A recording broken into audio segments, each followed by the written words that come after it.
Hi, friends. Today we will listen to a summary of Where the Red Fern Grows. Listen to the end for some paper ideas. Where the Red Fern Grows by Wilson Rawls, Chapter 1. I was walking along when suddenly I heard a dog fight. I felt sorry for the dog that fell down. I felt sorry for him, but he fought his way through the pack of dogs. I yelled at the dogs, and they took off. I tried to comfort and encourage the hurt dog. His red tail thumped the ground. He seemed starved, too skinny. He was in terrible condition. His collar read Buddy. I brought him home and gave him a bath and fed him. After he had rested, I opened the back gate, and he headed east. I didn't have to let him go, but I felt it was the right thing to do. I imagined the journey he would take as he walked away. I imagined him reuniting with his family. I decided to leave the gate open in case he came back. Chapter 2. I was 10 years old when I first loved a dog. I had asked my dad for 2 dogs of a certain breed, coonhounds. Father said, "Billy, we can't afford it." Mom said I was too young for hunting with dogs. We lived in the Ozarks in a log cabin. To a 10-year-old country boy, it was the most beautiful place. I kept going back to my parents. I wanted a dog so bad, and my parents felt terrible. They offered me other dogs, but I wanted hounds. I felt sorry for them. They were poor. I told them I would settle for 1 hound. Father said he would do anything to get me a hound.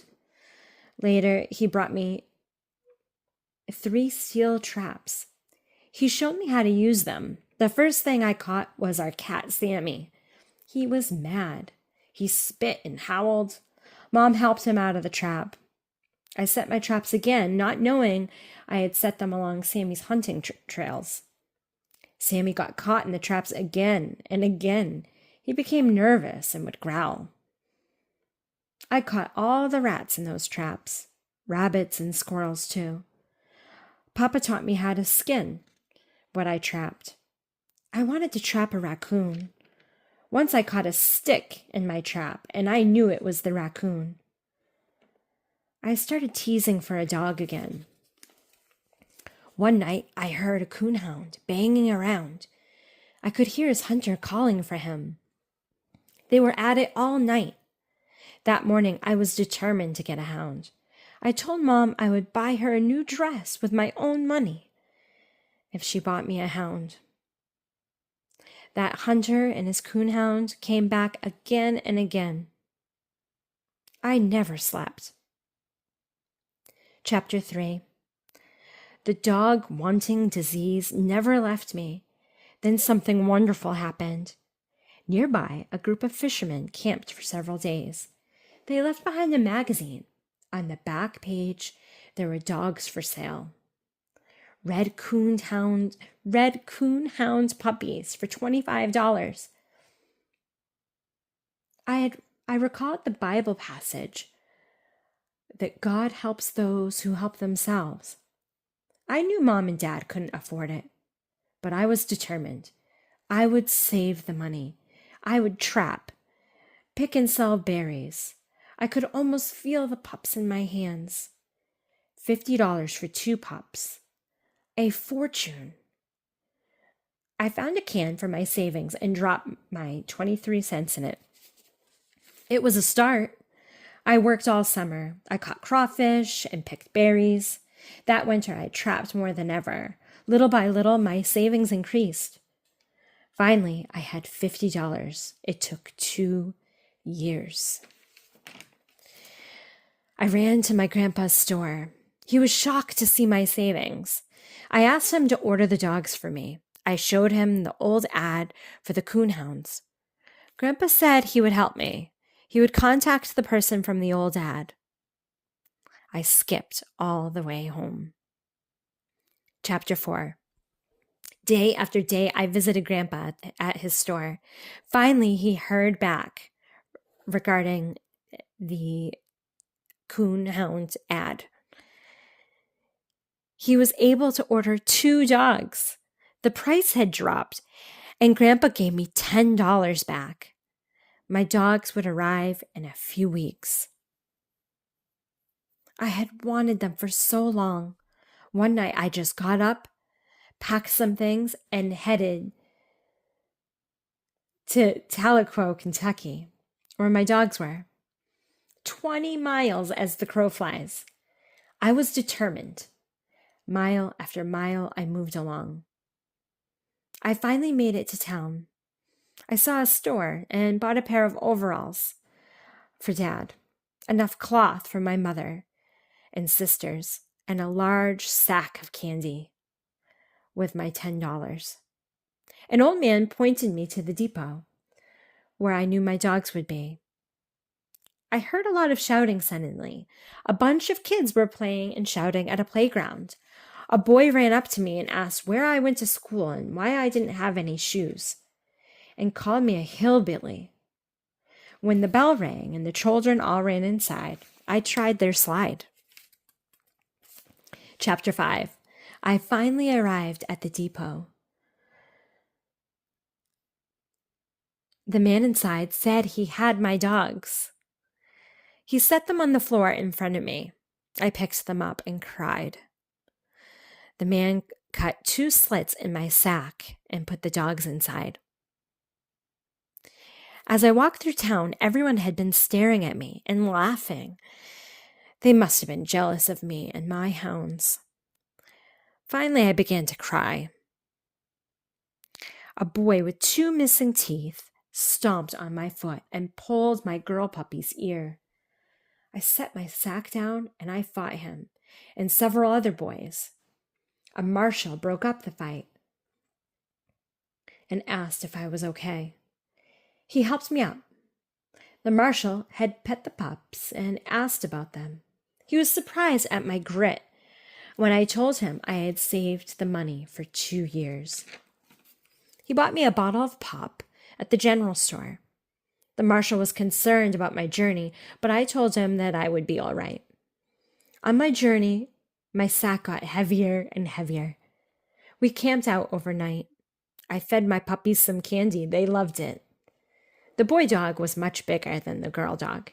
He was a deep red. The girl was smarter and more cautious. I fell asleep, tired and happy.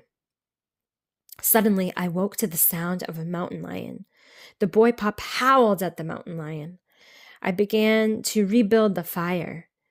Every time the mountain lion growled or screamed, the boy pup howled back.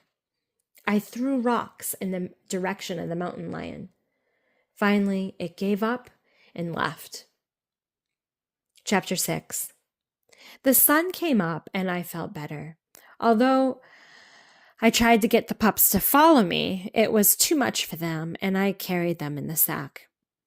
As I walked, I considered names for my puppies. Just then I saw a heart carved in a tree, along with the names Dan and Ann. That was it. I would call them Dan and Ann.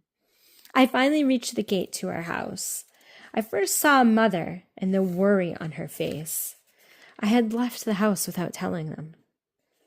Laughing, my father asked what I had in the sack. Grandpa had told them about the puppies, and they guessed where I had gone. Everyone was so pleased with their gifts. I told Father all about my trip to town, the fight, the marshal, camping at night, and the mountain lion. Father seemed disappointed that I didn't like the town or the people there. He explained that one day he hoped to move to town. The next day, I made a doghouse and collars for Dan and Ann. I told Mom how I prayed to God for the dogs and how God had helped me. Chapter 7. Now I had a new problem. I needed a coon hide to train my dogs. My grandpa gave me a brace and bit. He told me to cut out some tin, find a log, bore a hole in a log, and drive some nails in. The coon will reach in, pick up the tin, but the nails will prevent him from pulling his paw back out. The coon doesn't know enough to simply let go of the tin to pull his paw out. I began to prepare my traps. I set them up along the river, 14 of them. I was disappointed the next day when I saw that I hadn't caught a raccoon. Morning after morning, I checked my traps, and they were empty. One morning, I wouldn't get out of bed. I was so disappointed that I hadn't caught a raccoon yet. Dad encouraged me to be patient. Finally, I checked the trap and found a raccoon. The puppies went after the raccoon. The puppies and the raccoon fought. I brought the puppies to the house. Mama thought I had been bit by a snake with all the excitement. Papa said they all better go get the raccoon. They noticed that Dan, the boy pup, had a cut on his nose. When they got to the raccoon, Papa killed the raccoon by hitting him over the head. Papa told me to pull apart all of the remaining traps. I went to work training my dogs with my new coon skin. The pups were very good at following a trail. I taught them every trick that I knew. I would listen to my grandpa's store to the coon hunters. All through the summer and into the fall, I worked on training them. I finally determined that we were done, and I let them rest. Chapter 8. Hunting season opened, and I was nervous. Mom worried about me being out at night. Papa started talking to me like I was a man. Mama was worried and asked where I was going to hunt. Papa said I would be fine and that I was practically a man. Mama said daylight was different. The dogs were sitting on the steps waiting to go hunting. My mother hollered, "Be careful," as I left. I told Dan and Ann, "Go get 'em." And they took off running. I was listening when I finally heard old Dan.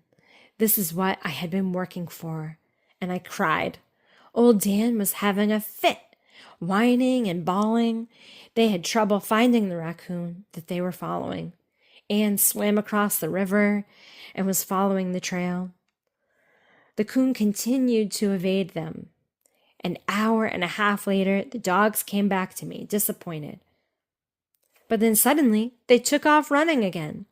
Listening, I could hear the animal, and my dogs came running right toward me. I yelled, "Get 'em, boy!" Suddenly, their barking stopped. They had treed their first raccoon. Previously, we had named this tree the Big Tree. The coon was in the hollow of the tree, and there was no way to get him. I turned to leave, but Dan and Ann wouldn't budge. Dan looked so disappointed. I took my axe and began to whack at the tree. After a few hours of working, I leaned against the tree and fell asleep. After a while, I heard the whoop of my dad. I called back to him, and he finally found me. He told me that he and Ma had been worried.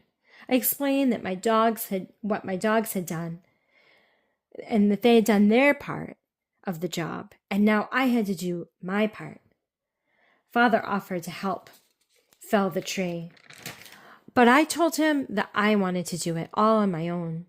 Father agreed and headed home to let Mother know that I was all right. My sister came with lunch, and I was shocked at the size of the tree, and she was shocked at the size of the tree. She said that it would take a month. Finally, I told her to get out of here. The lunch helped me a great deal, and it was easier to swing the axe. Chapter 9. I was so tired after working so hard trying to cut down the tree. Grandpa came along to check on me. I told him that I wanted to give up. Grandpa told me that I needed to rest and eat. He said the coon won't come down for 4 or 5 days. Grandpa told me to grab 6 sticks, grass, and leaves. He told me to make a sort of scarecrow. I thought it was funny. Coons aren't so smart after all. We made our scarecrow, and it was funny looking. We had to pick Dan up. He didn't want to leave. Grandpa said he thought that cutting down the tree was good for me. It took determination and willpower. At home, Mom looked me over to make sure that I was okay. She made chicken and dumplings, especially for me. After I had told everyone about the hunt, Grandpa was so impressed with how clever my dogs had been.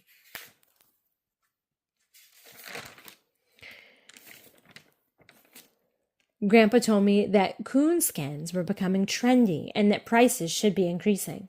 Mom suggested that I quit. Overnight, Dan had run off.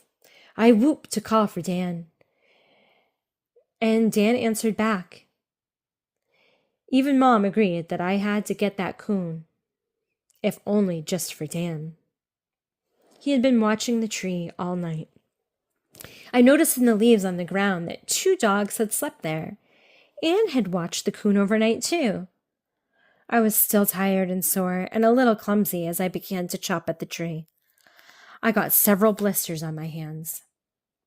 I felt like quitting. I prayed to God to give me the strength. Just then, a big breeze came. Suddenly, the tree began to pop and snap. I pulled the dogs out of the way. Finally, it came down. Suddenly, the coon appeared and took off, but Anne caught him. He hurt her and was able to take off. Dan was mad, and he pinned the coon to the ground. He was dead. I grabbed the coon, my axe, and headed for home. I felt bad for cutting the tree down. My sisters were amazed. Father laughed, and Mama expressed worry. She said she heard the tree fall and worried that it had come down on me. I told Papa about my prayer. Did God help me? I was convinced that he had. Chapter 10. Mama made me a cap out of that first hide. Then I went coon crazy, hunting all the time with Dan and Ann. The price of coonskins went sky high, $4 to $10. The money made was turned over to my dad. My dogs wanted to follow me everywhere. I would tell my stories with the other coon hunters. The other coon hunters would tease me that my dogs were small or not as smart as I said. I would get so mad. Ann was a friendly dog, so was Dan. But Dan was strange. He only wanted to hunt with Ann. When Ann hurt her paw and needed rest, he wouldn't hunt. He just wanted to be home with Ann. My sisters loved and played with little Ann. Ma would ask Ann to catch chickens for her. She was very gentle. Dan was so determined when hunting, but Ann kept him out of trouble. Then one hunt Ann became very upset, and Dan became missing. I just knew that Dan had been killed somehow. Perhaps he had drowned. Then we suddenly heard him. He had gotten caught in an old muskrat den. We dug him out, and he went right back to chasing the coon. He caught him, too. Another time, Dan had climbed through the hollow of a tree and was 15 feet up. I didn't know how to get him down without breaking his legs. I climbed up the tree and pushed him down the hole he had come up in. Then he went back up, determined to get the coon. I had to fill that hole with rocks. Chapter 11. One day, we got a big winter storm. It had snowed for days. When the snow finally stopped, I told Dan and Ann that we were going hunting. It was difficult. There was no moon and the ground was slippery. The dogs were chasing a raccoon, and he headed for a river. Grandpa had previously said, never underestimate the tricks of a coon, and remember the tricks could be fatal. Suddenly, I couldn't hear my dogs. The river wasn't frozen all the way. Suddenly, I heard Dan crying. Dan was out on the ice. He was hard to see with all the fog. Sitting on the ice, he howled. I knew something had happened to little Ann. I called to her, and she answered. She had fallen in the water. Little Ann was whining and desperately holding on to the ice. I tried to help her. There was no time to run home and ask for help. I found a long cane and found Anne. She was clawing at the ice. I took 2 steps and the ice broke under me. I was able to pull myself out. I almost gave up. I sobbed a prayer and asked for a miracle. I could hear Anne's cries through the fog. Anne's paws were slipping. She was struggling to hold on. I shouted to Anne to hang on. I laid the pole down. I waded out in the water. Then the water reached up to my chin. I used the hook from my lantern at the end of the stick to grab her collar. Finally, I caught her collar. I was able to drag her onto the ice. She was still, but then finally moved. But I was still in the water. I couldn't feel anything. I was so cold. Finally, I was out of the water and built a fire. I rubbed Anne's body while Dan licked her head. I thanked the lantern for saving Anne. I prayed a prayer of thanks. I didn't tell Mama about Anne's accident. After that, I got sick. I thought about my prayer and how the handle on my lantern had fallen just in time to save Anne. Chapter 12. My dogs were famous. No coon hunter brought as many pelts to my grandfather's store as I did. Grandpa was always bragging about me and my dogs. One day, when I went to the mill house, I ran into the Pritchard boys. They were mean. No one liked them. Randy was my age. One day, in Grandpa's store, they argued and wanted to bet $2 that Dan and Anne could not hunt their ghost coon. I told them that I didn't want to bet, and they called me Yeller. We made our bet and asked when he wanted to come. So I agreed to the bet and asked when they wanted me to come. We agreed on the next night. The following evening, I arrived early. I told Anne how important this hunt was. Reuben and Randy showed up. They directed the way we should go. Dan was the first to take off. Anne was close behind. Reuben confirmed they were heading in the direction of the ghost coon. The coon couldn't shake my dogs from his trail. Little Anne found him, but Dan wasn't there in time, so he got away. Randy and Reuben were insisting on their money. Anne took an interest in a log, half in the river. She got the scent for the ghost coon. Out from under the bank came the biggest coon I ever saw, and they ran after him. We ran after them. Then the coon came straight for us. Dan knocked me down running after the ghost coon. Randy was excited. Chapter 13.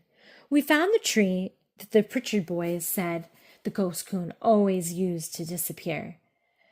I climbed the tree. We couldn't figure out the coon's trick. Dan and Anne were looking for the trail. They wouldn't have done that if the coon was in this tree. I climbed the tree again. The ghost coon wasn't there, and my dog had given up, and I gave the $2 to the Pritchard boys. Suddenly, Anne was sensing something. Anne started howling. Suddenly, I saw it there. There was a hollow post under the tree. The ghost coon had jumped from the tree to the hollow post. The coon took off, but Dan and Anne were on him. The coon cried out, and I decided not to kill him. Reuben and Randy's dog suddenly appeared. He was just like the Pritchard boys, mean and ugly. I asked for my $2. I had treed the dog, but they said I hadn't killed him and refused to give me my money. Suddenly, their dog and Dan were fighting. Dan and Anne were winning the fight. Anne had him by the throat. I pulled Dan off and pried Anne off. The Pritchard hound lay on the ground. Suddenly, I noticed Reuben on the ground. He had taken an axe to split up the fight and had fallen on it. He asked me to pull the axe out of him. In a moment, he died. I took my dogs, who had been tied up. At home, I told my parents. Dad got up to talk to the Pritchards. Papa finally got back home. Papa said they had picked up Reuben's body. Randy couldn't get over the shock. I felt terrible and didn't feel like hunting after that. I told my mom that a gun seemed safer than an axe. I grabbed some dried flowers from the house and headed for the Pritchards. Dan and Anne followed me. I laid the flowers on his grave. I felt better after paying my respects. Chapter 14. A few days later, one of the Hatfield boys stopped by and said Grandpa was asking for me. Dan and Ann tried to follow me there. I scolded them and told them no. But I felt bad and finally allowed them to come. Grandpa wanted to know all about the accident. Grandpa was visibly upset, told me he was sorry, and said that it was his fault. Grandpa also wanted to talk about something else. He showed me the newspaper. Championship coon hunt to be held. Grandpa wanted to enter Dan and Ann into the hunt. Grandpa said he had paid the entry fee. Grandpa was so excited and fed both dogs some cheese. We knew that the girls could win the gold cup. It was a day's drive. Grandpa would take us in his buggy and asked if Papa would come. I skipped all the way home, excited. Dan and Ann seemed excited too. When I got home, everyone was just sitting down for supper. I told Ma and Pa about the championship hunt. Pa said that he had too much work to do. Ma said he didn't have anything pressing. Pa said he was worried about Ma. Just then I noticed Ma's belly. She was pregnant. Finally, we convinced Pa to go. My little sister asked if she could have the gold cup if I won. I said she could. I tried to help Ma.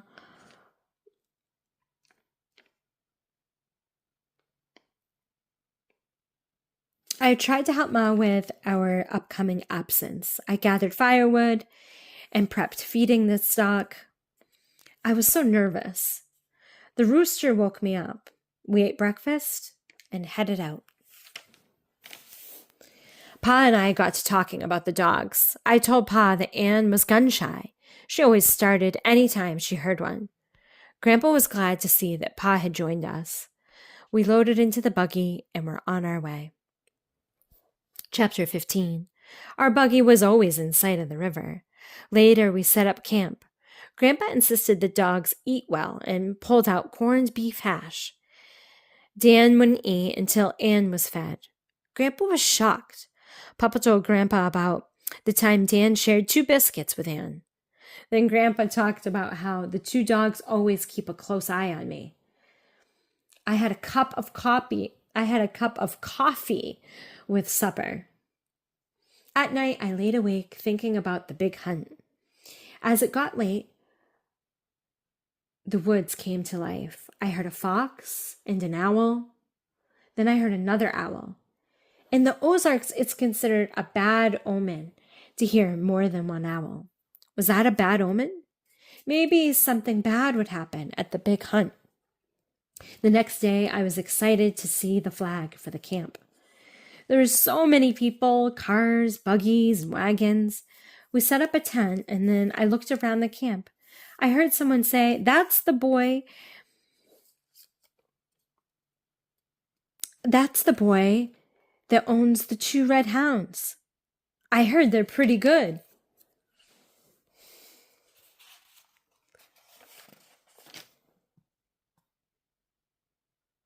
As I looked around, I wondered if we could win. I started to have doubts. The next day, they would have a contest for the best-looking hound. I couldn't decide which one I would enter. The next morning, everyone was getting their dogs ready for the beauty contest. Dan was covered in scars from fights. Anne had no scars. She always let Dan go ahead and fight the raccoon. I grabbed my grandpa's hairbrush and I brushed Anne from shoulder to hip. I used butter to oil her coat. I warned her not to roll around and mess herself up. The judges came around to look at all the dogs. One judge told me she was beautiful. Anne won and was awarded a silver cup. Later, we learned that the contest for the big hunt would begin each night. Each night, 5 pairs would hunt, and then the top pairs would compete against each other. The other men treated me like an equal. My dogs and I would hunt on the 4th night. Grandpa loved bragging to the other men about my dogs. Chapter 16. When it was my turn to hunt, we took our buggy further away from all the action of the previous days. Dan and Anne took off. Every now and then we stopped and listened for the dogs. Suddenly we heard Anne, then Dan. I let Grandpa yell out to them. My dogs were hot on the trail. The coon led the dogs upstream. Soon they were out of hearing distance. Then, 20 minutes later, we could hear them. Suddenly we heard a loud roar. It was the dogs running through camp after the raccoon. Everyone hollered and cheered. Finally, the raccoon was treed. The dogs killed the coon, and they were on their way again. Grandpa fell into the river. After killing the second coon, we lit a fire for Grandpa to warm up. Suddenly, Dan went after a third coon. The raccoon was able to trick the dogs, and they lost him. It was almost morning. If we didn't catch this one, we'd be out of the competition. Papa said that we were beat. Suddenly, we heard Anne. Then we heard Dan. He ran by us, and we all whooped. The coon was treed. Grandpa was so excited, he danced around and kissed Anne. The judges determined the coon tricked the dogs earlier by climbing one tree, then moving from one tree to the next at the top. The crowd at camp roared and cheered when they saw our 3 hides. I had tied with the best teams. I slept next to my dogs that night. Only 3 sets of hounds would continue in the championship. Everyone at camp pooled together a jackpot for the winner. Grandpa told the man collecting for the jackpot,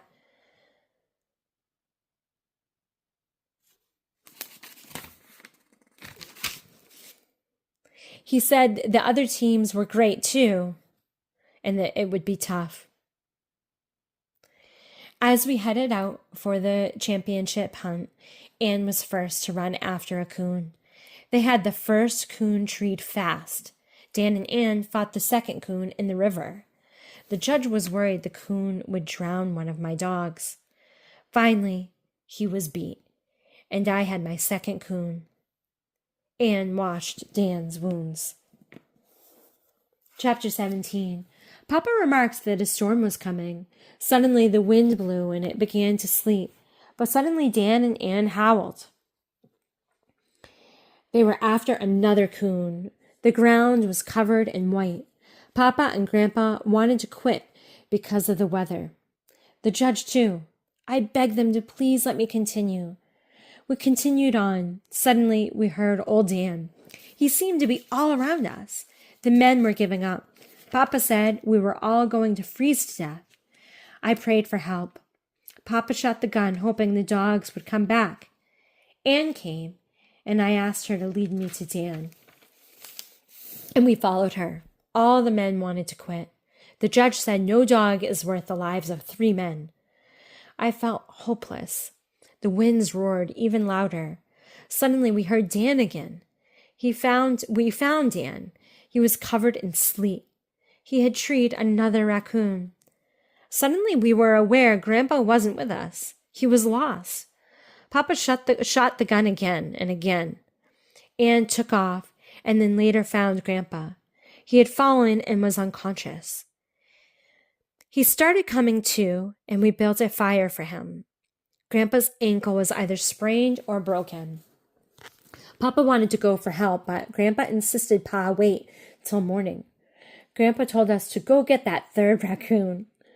Papa decided to cut down the old dead tree. It fell, and the dogs went after 3 coons that ran out. I pointed in the direction of the one coon that got away, and the dogs took off running. The judge couldn't believe how smart they were. I was so worried that they would freeze to death. Chapter 18. Just before dawn, the storm stopped. I listened for my dogs. I could hear someone whooping.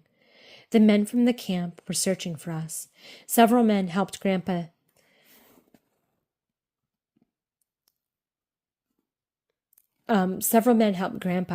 back to camp, where there was a doctor. Suddenly, they realized one of the men that had been searching was missing. They whooped and he answered.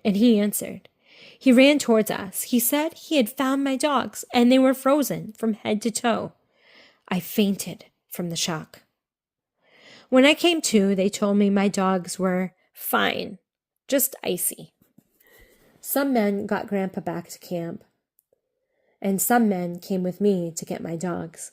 My dogs were moving around and around a tree. I ran for them. The men built a fire for them to warm my dogs up. The other men couldn't believe it, that the dogs stayed with the raccoon through the storm. When the dogs were warmed up, the men shot a gun, and the raccoon took off running. The dogs took off and killed the last raccoon. The doctor wanted to put Grandpa in a cast, but he refused to leave camp until I received my gold cup. I also won a $300 cash prize. Everyone cheered, and I cried. I showed my dogs the cup. There was a spot on the cup to engrave their names. Grandpa was taken away in the doctor's car. I couldn't wait to get home. When we arrived, everyone ran for us. They were so excited to see the 2 cups. Mom hugged and kissed me. Mom was surprised to see 2 cups. Papa told Mom that he had so much fun. When Mama saw the cash prize, the color drained from her face.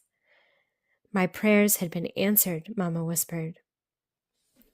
That night, we celebrated with a great big meal. At night in bed, I saw Mom bring a great big meal to the dogs. And as they ate, I saw her pray and weep.